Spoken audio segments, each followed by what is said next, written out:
what I'd like to do is just run through a quick presentation and then have a sort of question and answer session for clarifying things later, if that's okay, all right? So, the underlying principle, if the government hasn't got the money, they can't operate. And that's an extremely important power. It empowers us because we can refuse to give them the money. We have this enormous power, but nobody's using it, as I say. We have to find a way of encouraging them to use it. So, what I'm really suggesting is that we organise an effective tax rebellion. But in order to do that, we need to know how the tax system works. The majority of taxes are raised by agents of the government. So, if you're an employer, you're employed, your employer pays the government on your behalf, PAYE. And it also pays the government VAT and corporation taxes and various other things. And most of the government's money comes from agents of the government. Now this is going to be important later on. The only taxes really that we get involved with, the main ones, are individual taxpayers' income tax if you are self-employed. Would you like to take a pink and a blue one, if you like? Join us. The main taxes we pay are VAT, licence fees, council tax, and possibly capital gains tax, things like that. But those are the majority of things which we personally are responsible for. So really the issue is that there's masses of tax going into the government and we have to find a way of stopping it. Now there are very effective ways of forcing the government to, or stopping the flow of money to the government. And the simplest one is what's called an escrow account. Now the United Nations used this to beat Iraq over the head back in 1992 with the sanctions. What they did was they put all Iraq's resources into an escrow account in New York. And they couldn't take it out unless it was for food and medicines and other things on the sanctions list. And they really had them by the short and curlies, really. And it was a very important way of the United Nations forcing, unfortunately, Iraq to comply with their demands. So what we need to do is to find a way of setting up escrow accounts. Now in normal times this is a waste of time, as the revenue could just immediately, you put it in the account, take it out of the account. And so it would be really no value at all. But these are not normal times. For one specific region, we're waging war. And from a taxpayer's point of view, whenever we're waging war, the government, and all wars are illegal by the way, particularly if it's an illegal war, the government has to abide by the law, and if it doesn't, then you have a legal duty not to pay the tax. So if the government puts in a tax demand for £100,000 or whatever it is, £10,000, £1,000 or even £10, and demands that you pay that tax,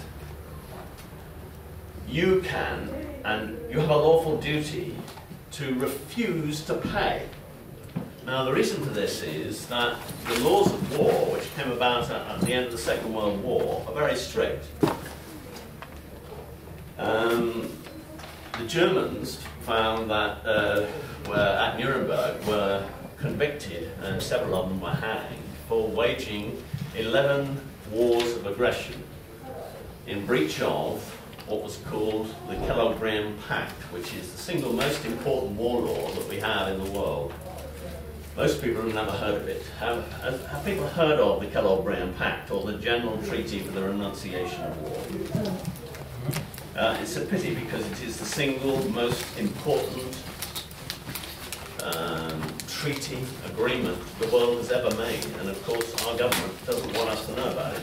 because in it we promised never ever to wage a war, and we would settle all our disputes peacefully. Now, the Germans at the Nuremberg war crimes trial said, well look, our defences, we were only following the orders of the British government. If you'd like to come in, please do, and help yourself to a pink and a blue sheet. And this is all about lawful tax rebellion. The Germans were prosecuted. They said our defences, we were following Hitler's orders. The judges would have nothing of it, and they said, no, you have a higher duty to mankind to disobey the unlawful orders of your government. So if a government undertakes an unlawful activity, particularly in relation to war, genocide, crimes against humanity or war crimes, there is a legal duty upon every world citizen, or every citizen involved in the war on either side, to refuse to cooperate with the aggressor government. Now it's very important to identify the difference between the government that is waging aggressive war and the government that is waging a defensive war. Did you just say what that was called again? Hmm? Did you just say what that was called again? Well, there are several laws. The particular one is the Kellogg-Briand Pact. And it was called the Kellogg-Briand Pact. It was signed in 1928. Frank Kellogg was the American Secretary of State. Aristide Briand was the French Foreign Minister. And they were determined after the horror of the First World War that it should never happen again. And so we passed that law. How do you spell Briand? B-R-I-A-N-D. Briand. So it's called K-E-L-L-O-G, Briand. Kellogg as in cornflakes, and Briand. B-R-I-N-D-E. B-R-I-N-D? B-R-I-A-N-D. Briand. Okay. Now, that's only one of the laws, and there are one or two that are actually more important. So if you actually want to make notes, the important one is what's called the Rome Statute of the International Criminal Court. Now, in 1998, 132 nations agreed to set up much tighter war laws, and they signed what's called the Rome Statute. Since then, 112 of those nations, including Britain and most of the European nations, have ratified the International Convention. And ratification means that they have brought into domestic law the same universal criminal offences as are in all the 132 nations, so that we are all operating to the same set of criminal offences. And it is the best and toughest war law that we've got. Unfortunately, we're not operating it. Rome Statute of? The Rome Statute of the International Criminal Court. How do you spell Rome? R-O-M-E, Rome. Rome. It's not the Rome Treaty, which was the setting up of the EU. This is called the Rome Statute. And it's a very important law because it brings into English law, it makes it a criminal offence, 6 criminal offences, 3 of which apply to everybody in this room, and it's very important to understand them. The 6 offences are: a crime of genocide is against the law of England and Wales, a crime against humanity is against the law of England and Wales, and a war crime is against the law of England and Wales. Those are the first 3. And The next 3 are the important ones. And they apply to all of us. They apply to all of us. So anybody who gets involved in genocide can be charged with genocide under the law of England and Wales. And that's what we're trying to charge Tony Blair and lots of others, and I'll tell you about it later. Cameron. And David Cameron, yes. Now the other 3 are very important. The crimes are conduct ancillary to genocide. Conduct, what's that? Ancillary, A-N-C-I-L-L-A-R-Y. It means aiding and abetting genocide. Conduct ancillary to crimes against humanity, and conduct ancillary to war crimes. Now, the definition included in the legislation, it says aiding and abetting, and it's any behaviour which is aiding and abetting a war crime, a crime against humanity, or genocide. And at the end of it, they say, including providing the means for the commission of the crime.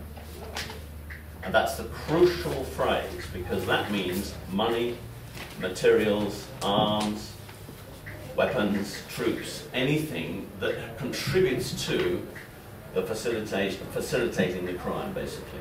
Can you repeat that one as a phrase again? Including providing the means for the commission of the crime. There really been any process in which a person has used, there are examples where like a civil person has chosen this argument to defend himself on not having paid taxes? Yes, there are. Can I come to them at the end? I think what I'm trying to do is just zip through a few more points and then we'll have some questions. And that is really, it is because of that wording that we have a legal duty in this country to recognise when genocide is taking place so that we can ensure that we do not get involved. And this is where this duty to refuse to pay tax comes from. So basically, in summary, when war is illegal, paying tax is a war crime. And it's very important, this is fundamental to the way we are operating in this country. It gives us power to our elbow to say, no way am I going to pay any more tax. It is a criminal offence, and I don't want to commit a criminal offence. What about the criminal offences you've already committed by paying more tax? Well, basically, what you need to do, it's quite useful this, because anyone who has paid tax since 2001, October the 7th, 2001, has unwittingly committed a war crime. As soon as you discover that, you can write to the Chancellor of the Exchequer, tell him so, and say, I want the money back. Isn't ignorance no defence? It isn't a defence, no, and that's why, as you've got to know this, you must therefore do everything in your power to stop the flow of money to the government, and we need to do that by law. No, but what about the already committed crime of having been complicit in illegal wars? And you are unwittingly... By paying tax, ignorance being no defence, therefore, how can that help write to the Chancellor? How can that help writing to the Chancellor and say ignorance is no defence? Well, the point is that under section 25(3)(f) of the Rome Statute of the International Criminal Court, there is a get-out clause which applies to all of us. And so anybody who has unwittingly contributed tax and therefore unwittingly committed an offence will not be punished, providing they take immediate action to right the situation. Have you got a template letter that we can just send off? Yes, there are various. I haven't got one here, but there are various ones. What I'm actually going to suggest is that instead of doing this as individuals, I'm trying to set up, as you will see on the back of the pink sheet, a taxpayers' union, because if we can do this collectively, it's far more power to our elbow. We've had a lot of problems in the past by just individuals doing it, but not doing it as a collective. And if we act as a collective, we can be so much more effective. So really that gets on to the final area that I wanted to talk about, which is setting up an escrow account or escrow accounts in the taxpayers' union. So if we get a taxpayers' union and set up escrow accounts, and we can ask everybody to start paying their taxes into those escrow accounts, and it will be held away from the government until the government meets the terms of the escrow. And that's the really efficient, effective way of forcing the government to bow to the will of the people. Are you going to set up like Martin Lewis money saving website? Did those templates? You know about that? I don't, but can I answer these questions at the end? And I'm happy to answer them. I'd just like to finish off the main presentation.